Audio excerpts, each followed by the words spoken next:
¿Qué tal? Hoy vamos a desarmar un verdadero rompecabezas fiscal.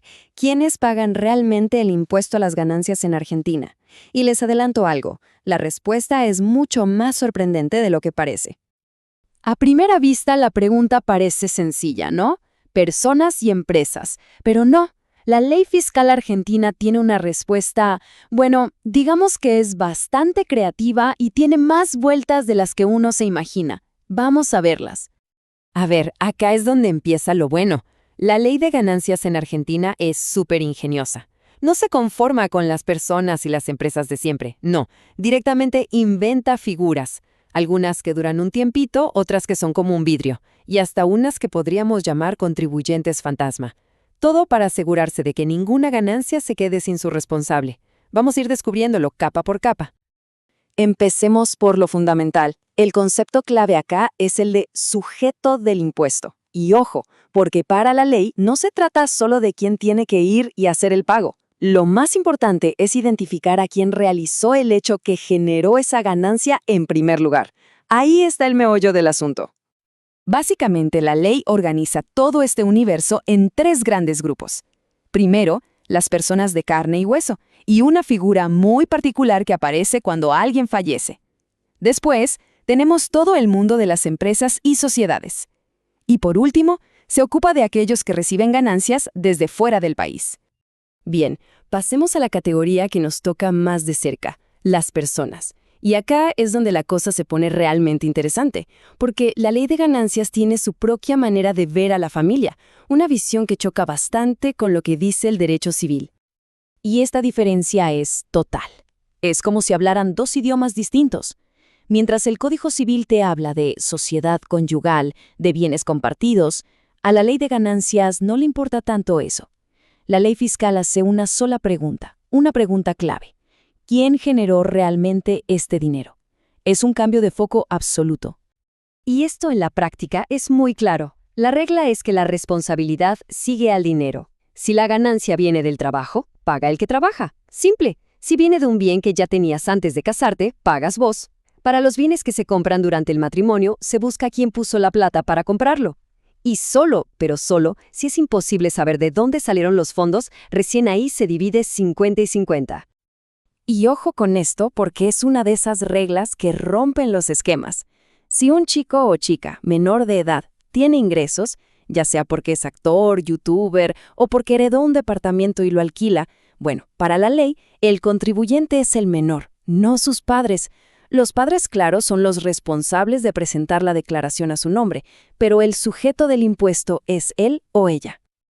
Ahora sí, entramos en uno de los conceptos más curiosos y únicos de la ley argentina, la sucesión indivisa. Hay que imaginársela como un contribuyente temporal, casi un fantasma fiscal que nace en el preciso instante en que una persona fallece. Este proceso lo ilustra perfecto. Al momento de la muerte, se cierra un capítulo fiscal, el de la persona. Pero inmediatamente nace este sujeto temporal, la sucesión indivisa. Y es ella, como entidad, la que sigue pagando impuestos por las rentas que generen los bienes. ¿Hasta cuándo? Hasta que un juez dice, estos son los herederos. En ese momento, el fantasma desaparece y la responsabilidad pasa a ellos. Dejemos a las personas y pasemos al mundo de los negocios. Acá, la ley se para frente a una bifurcación, un cruce de caminos fundamental.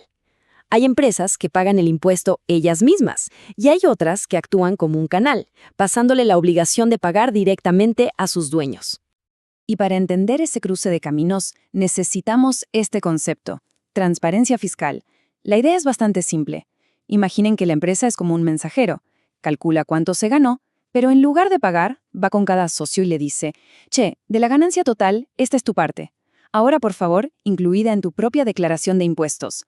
La empresa es transparente, se ve a través de ella. Esta analogía del muro de ladrillos contra el muro de cristal es genial, súper gráfica. En las sociedades opacas, como una sociedad anónima, la empresa es un muro de ladrillos. La obligación fiscal choca ahí y no pasa. Fin de la historia. Pero en las transparentes, la empresa es un muro de cristal. La obligación fiscal la atraviesa como si nada y aterriza directamente en el bolsillo de los dueños. Entonces, para ponerle nombre y apellido a esto, Las formas más conocidas, las sociedades anónimas, las SRL, son opacas. El muro de ladrillos paga la empresa. En cambio, las sociedades más chicas, las empresas de una sola persona, esas suelen ser transparentes, el muro de cristal, donde pagan los dueños. Y ahora nos metemos en la última capa, la que se pone un poco más compleja, con estructuras más modernas, más internacionales. Los fideicomisos son herramientas súper flexibles y se usan para todo. Pero fiscalmente, ¿cómo se tratan? Bueno, la ley tiene una forma muy práctica de resolverlo. Todo depende de una sola pregunta. El sistema es casi como un elige tu propia aventura fiscal. La ley te hace una pregunta muy simple. ¿La persona que puso los bienes es la misma que al final se queda con las ganancias? Si la respuesta es sí, el fideicomiso es transparente, un muro de cristal. Si la respuesta es no, si son personas distintas, entonces el fideicomiso se vuelve opaco, un muro de ladrillos, y paga el impuesto él mismo. Y hay una regla especial. Si el que recibe los beneficios vive afuera, no hay pregunta que valga. Siempre es opaco y paga en Argentina. ¿Y qué pasa con una empresa gigante de otro país que opera acá? Bueno, la ley muy astutamente crea otra figura, el establecimiento permanente. Si una compañía de afuera tiene acá una sucursal, una oficina, una fábrica o hasta una obra en construcción que dura más de 6 meses, la ley argentina le dice, perfecto, para mí esa parte de tu negocio es un contribuyente local y tiene que pagar sus impuestos acá. Si tuviéramos que quedarnos con una sola idea de todo esto, una idea que lo atraviesa todo, sería esta. A la ley de ganancias argentina, en el fondo, no le importan tanto los nombres, los papeles, la forma legal que le demos a las cosas. Lo que realmente le importa es seguir el rastro del dinero, ver quién genera la riqueza y dónde la genera. Es el famoso principio de la realidad económica. Y todo esto nos deja pensando, ¿no? Con un mundo financiero cada vez más complejo, con activos digitales, con negocios que no tienen fronteras, ¿qué otros contribuyentes fantasma, qué otras figuras ingeniosas va a tener que inventar la ley para poder seguir el ritmo? Es una pregunta abierta. Muchísimas gracias por acompañarme en este recorrido.